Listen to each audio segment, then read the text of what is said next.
வணக்கம். ஆகாஷவாணி.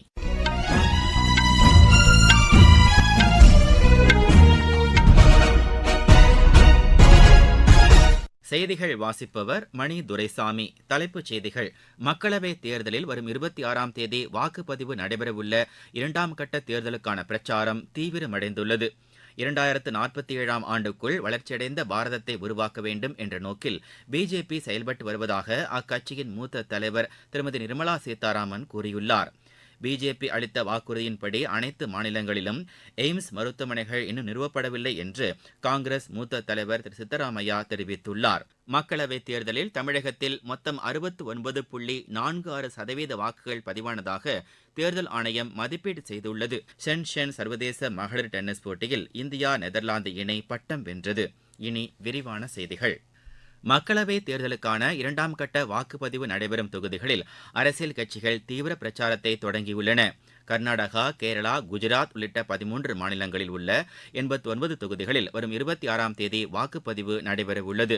பிஜேபி மூத்த தலைவரும் பிரதமருமான திரு நரேந்திர மோடி கர்நாடக மாநிலத்தில் இரண்டாவது கட்டமாக 14 தொகுதிகளில் போட்டியிடும் தேசிய ஜனநாயக கூட்டணி வேட்பாளர்களுக்கு ஆதரவாக இன்று மாலை வாக்கு சேகரித்தார்.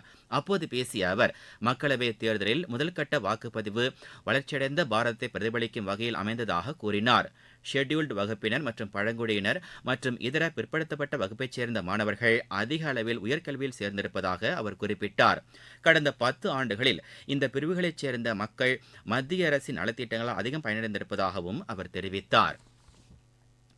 கூட்டுறவுத்துறை விரிவாக்கம் செய்யப்பட்டதால் விவசாயிகள் பயன்பெற்றிருப்பதாகவும் அவர் கூறினார். எந்தவொரு தொலைநோக்கு பார்வையும் இன்றி INDI கூட்டணி மக்களவைத் தேர்தலை சந்திப்பதாகவும் திரு நரேந்திர மோடி குற்றம் சாட்டினார். இதனிடையே கர்நாடக முதலமைச்சரும் காங்கிரஸ் மூத்த தலைவருமான திரு சித்தராமையா வெளியிட்டுள்ள அறிக்கையில், பிஜேபி கொண்டு வந்த சூரிய மின்சக்தி திட்டம் ஏழை எளிய மக்களுக்கு சுமையை ஏற்படுத்தியிருப்பதாக தெரிவித்துள்ளார். அதிக அளவு செலவு செய்து சோலார் பேனல்களை வாங்க இயலாத ஏழை எளிய மக்கள் இந்த திட்டத்தின் பயனை பெறவேண்டுமே என்றும் அவர் குறிப்பிட்டுள்ளார். பிஜேபி ஏற்கனவே அளித்த வாக்குறுதியின்படி அனைத்து மாநிலங்களிலும் எய்ம்ஸ் மருத்துவமனை நிறுவவில்லை என்றும் திரு சித்தராமையா குற்றம் சாட்டியுள்ளார். இந்த நிலையில் 3ஆம் கட்டமாக அடுத்த மாதம் 7ஆம் தேதி தேர்தல் நடைபெறவுள்ள 94 தொகுதிகளில் வேட்புமனு தாக்கல் நேற்று நிறைவடைந்தது. வேட்புமனுக்கள் மீதான பரிசீலனை இன்று நடைபெற்றது. வேட்புமனுக்களை விலக்கிக் கொள்ள நாளை மறுநாள் கடைசி நாளாகும். 2047ஆம் ஆண்டுக்குள் வளர்ச்சியடைந்த பாரதத்தை உருவாக்க வேண்டும் என்ற நோக்கில் பிஜேபி செயல்பட்டு வருவதாக அக்கட்சியின் மூத்த தலைவரும் மத்திய அமைச்சருமான திருமதி நிர்மலா சீதாராமன் தெரிவித்துள்ளார். அகமதாபாத்தில் இன்று குஜராத் மாநில தொழில் வர்த்தக சபை ஏற்பாடு செய்திருந்த நிகழ்ச்சியில் பேசிய அவர், 2 இலக்க பணவீக்கத்திலிருந்து மீண்டு விரைவான வளர்ச்சிப் பாதையில் செல்வதற்கு கடந்த 10 ஆண்டுகளில் சீரிய முயற்சிகள் எடுக்கப்பட்டதாகவும் அவர் தெரிவித்தார். ஜவுளி, ரசாயனம், செமி கண்டக்டர், ஏரோஸ்பேஸ் உள்ளிட்ட துறைகளில் அதிக அளவில் முதலீடுகளை ஈர்ப்பதற்கு குஜராத் மாநில தொழில்துறையினர் சிறப்பாக பங்காற்றியிருப்பதாகவும் திருமதி நிர்மலா சீதாராமன் கூறினார். ஒடிசாவின் ஜர்சகுதா மாவட்டத்தில் மகாநதி ஆற்றில் படகு கவிழ்ந்து ஏற்பட்ட விபத்தில் 7 பேர் உயிரிழந்தனர். மாவட்ட நிர்வாகம் மேற்கொண்ட தேடுதல் பணியின் போது 7 உடல்கள் மீட்கப்பட்டுள்ளன. காணாமல் போன ஒரு பெண்ணை தேடும் பணி தீவிரமாக நடைபெற்று வருகிறது. நேற்று 54 பயணிகளுடன் லக்கான்பூர் பகுதியில் இந்த படகு ஆற்றில் சென்று கொண்டிருந்த போது விபத்து நேரிட்டது. இதில் பயணம் செய்தவர்களில் பெரும்பாலானோர் அண்டை மாநிலமான சத்தீஸ்கரை சேர்ந்தவர்கள். படகில் பயணம் செய்த எஞ்சிய 46 பேர் பாதுகாப்பாக மீட்கப்பட்டுள்ளனர். ஒடிசா மாநிலம் மகானில் ஏற்பட்ட படகு விபத்து சம்பவத்தில் உயிரிழந்தோரின் குடும்பத்தினருக்கு குடியரசுத் தலைவர், குடியரசு துணைத் தலைவர் ஆகியோர் தமது ஆழ்ந்த இரங்கலை தெரிவித்துக் கொண்டுள்ளனர். குடியரசுத் தலைவர் திருமதி திரௌபதி முர்மு சமூக வலைதளத்தில் விடுத்துள்ள செய்தியில், இந்த சம்பவத்தில் ஏற்பட்டுள்ள உயிரிழப்பு குறித்து வேதனை தெரிவித்துள்ளார். உயிரிழந்தோர் குடும்பத்தினருக்கு தமது ஆழ்ந்த இரங்கலை தெரிவிப்பதாக அவர் கூறியுள்ளார். காயமடைந்தவர்கள் விரைந்து நலம் பெற வேண்டும் என தாம் பிரார்த்தனை செய்வதாகவும் குடியரசுத் தலைவர் திருமதி திரௌபதி முர்மு தெரிவித்துள்ளார். குடியரசு துணைத் தலைவர் திரு ஜெக்தீப் தங்கர் விடுத்துள்ள இரங்கல் செய்தியில், இந்த துயர சம்பவம் தம்மை ஆழ்ந்த வருத்தத்திற்கு உள்ளாக்கியிருப்பதாக தெரிவித்துள்ளார். உயிரிழந்தோர் குடும்பத்தினருக்கு தமது ஆழ்ந்த இரங்கலை தெரிவித்துக் கொள்வதாகவும் காயமடைந்தவர்கள் விரைந்து நலம் பெற வேண்டும் என இறைவனிடம் பிரார்த்தனை செய்வதாகவும் அவர் கூறியுள்ளார். நீங்கள் கேட்டுக்கொண்டிருப்பது ஆகாஷவாணியின் செய்தி அறிக்கை. மக்களவைத் தேர்தலில் தமிழகத்தில் மொத்தம் 69.46% வாக்குகள் பதிவானதாக தேர்தல் ஆணையம் மதிப்பீடு செய்துள்ளது. அதிகபட்சமாக தருமபுரியில் 89.48% வாக்குகள் பதிவாகியுள்ளன. இரண்டாவதாக கள்ளக்குறிச்சியில் 79.25% வாக்குகள் பதிவாகியுள்ளன. குறைந்தபட்சமாக மத்திய சென்னையில் 53.91% வாக்குகள் பதிவாகியிருப்பதாகவும் மதிப்பீடு செய்யப்பட்டுள்ளது.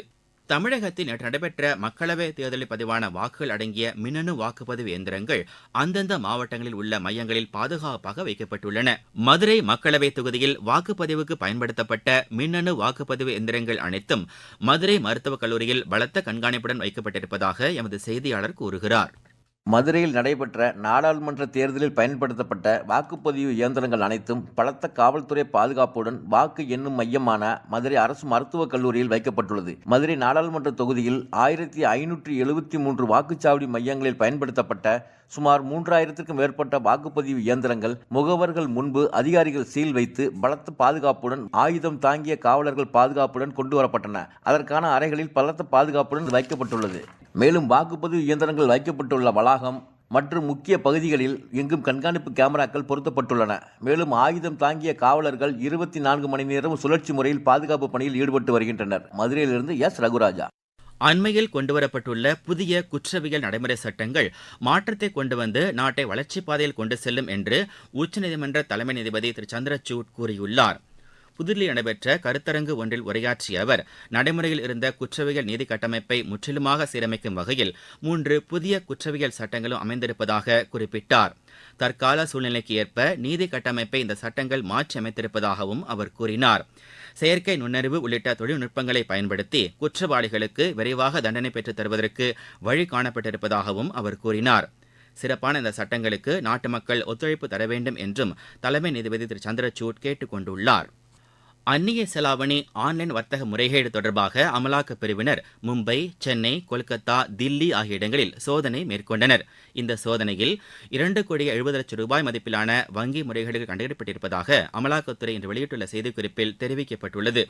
முறைகேடு தொடர்பான ஆவணங்கள் மற்றும் மின்னணு கருவிகளும் பறிமுதல் செய்யப்பட்டுள்ளன. மாலத்தீவில் நாளை நாடாளுமன்ற தேர்தல் நடைபெறவுள்ளது. அந்நாட்டின் 8 முக்கிய அரசியல் கட்சிகள் இந்த தேர்தலில் களம் காண்கின்றன. மொத்தமுள்ள 93 தொகுதிகளில் 368 வேட்பாளர்கள் போட்டியிடுகின்றனர். அதிபர் டாக்டர் மிசோ விடுத்துள்ள செய்தியில், வலுவான பெரும்பான்மையான அரசை கொண்டு வருவதற்கு மக்கள் வாக்களிக்க வேண்டும் என்று கேட்டுக் கொண்டுள்ளார். மாலத்தீவு அரசு எடுக்கும் அனைத்து முடிவுகளுக்கும் நாடாளுமன்றத்தின் ஒப்புதல் பெற வேண்டியது அவசியம் என்பதை அந்நாட்டு அரசியல் சட்டம் வலியுறுத்துகிறது. ஷென்சென் சர்வதேச மகளிர் டென்னிஸ் போட்டியில் இந்தியாவின் பிரார்த்தனா தோம்ப்ரே நெதர்லாந்தின் ஹார்டினோ இணை பட்டம் வென்றது. சீனாவில் நடைபெற்று வரும் இந்த போட்டியில் நடைபெற்ற இறுதி ஆட்டத்தில் இந்த இணை 6-3, 6-2 என்ற செட் கணக்கில் இங்கிலாந்தின் மெடிலைட் புரூக்ஸ், ஹாங்காங்கின் யூடிஸ் சான் இணையை வென்றது. மெக்சிகோ சர்வதேச சேலஞ்சர் டென்னிஸ் போட்டியில் இந்தியாவின் ரித்விக் நிக்கி காலியாண்டா இணை இறுதிச் சுற்றுக்கு முன்னேறியுள்ளது. இன்று நடைபெற்ற ஆடவர் இரட்டையர் பிரிவு அரையிறுதி ஆட்டத்தில் இந்த இணை 6-3, 6-4 என்ற செட் கணக்கில் இந்தியாவின் அனுருத் சந்திரசேகர், மெக்சிகோவின் ஹான்ஸ் வெர்டிகோ இணையை வென்றது. பாரிஸ் ஒலிம்பிக் தகுதிச் சுற்றுக்கான ஆசிய மல்யுத்த சாம்பியன் போட்டியில் இந்தியாவின் வினேஷ் போகத், அன்ஷு மாலிக், ரீத்திகா மன்ஷி ஆகியோர் அரையிறுதிக்கு முன்னேறியுள்ளனர். பிஷேக்கில் நடைபெற்று வரும் இந்த போட்டியில் நடைபெற்ற மகளிர் 50 கிலோ எடைப்பிரிவில் வினேஷ் போகத் கம்போடியாவின் ஸ்மாங் டித்தை வென்றார். மகளிர் 76 கிலோ எடைப்பிரிவில் இந்தியாவின் ரீத்திகா சீனாவின் ஜுவாங் வாங்கை வெற்றி பெற்றார். 57 கிலோ எடைப்பிரிவில் அன்ஷு மாலிக் கிர்கிஸ்தானின் கல்மிராவை வென்றார். 62 கிலோ எடைப்பிரிவில் மான்சி கசகஸ்தானின் இரினாவை வெற்றி பெற்றார். ஐபிஎல் கிரிக்கெட் போட்டியில் ஹைதராபாத் இன்று தில்லி அணியை எதிர்கொள்கிறது. ஐஎஸ்எல் கால்பந்து போட்டியின் 2வது நாக் அவுட் சுற்று ஆட்டத்தில் சென்னை அணி கோவா அணியை எதிர்கொள்கிறது. மீண்டும் தலைப்புச் செய்திகள். மக்களவைத் தேர்தலில் வரும் 26ஆம் தேதி வாக்குப்பதிவு நடைபெறவுள்ள 2ஆம் கட்ட தேர்தலுக்கான பிரச்சாரம் தீவிரமடைந்துள்ளது. 2047ஆம் ஆண்டுக்குள் வளர்ச்சியடைந்த பாரதத்தை உருவாக்க வேண்டும் என்ற நோக்கில் பிஜேபி செயல்பட்டு வருவதாக அக்கட்சியின் மூத்த தலைவர் திருமதி நிர்மலா சீதாராமன் கூறியுள்ளார். பிஜேபி அளித்த வாக்குறுதியின்படி அனைத்து மாநிலங்களிலும் எய்ம்ஸ் மருத்துவமனைகள் இன்னும் நிறுவப்படவில்லை என்று காங்கிரஸ் மூத்த தலைவர் திரு சித்தராமையா தெரிவித்துள்ளார். மக்களவைத் தேர்தலில் தமிழகத்தில் மொத்தம் 69.46% வாக்குகள் பதிவானதாக தேர்தல் ஆணையம் மதிப்பீடு செய்துள்ளது. ஷென்சென் சர்வதேச மகளிர் டென்னிஸ் போட்டியில் இந்தியா நெதர்லாந்து இணை பட்டம் வென்றது. இத்துடன் இந்த செய்தி அறிக்கை நிறைவடைந்தது.